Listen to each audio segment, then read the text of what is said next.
In Southeast Asia, we can find the crab-eating macaque. They got their name from eating what? It appears as though they've arrived in Florida. You'll now hear from our evening news.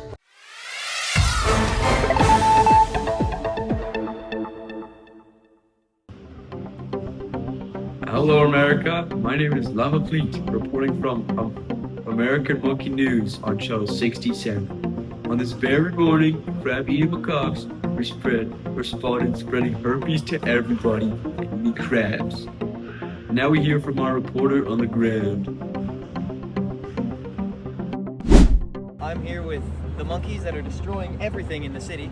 John Monkey, what do you have to say about all this? I'll eat your crabs and spread diseases. Oh, sorry, I can't miss out on this.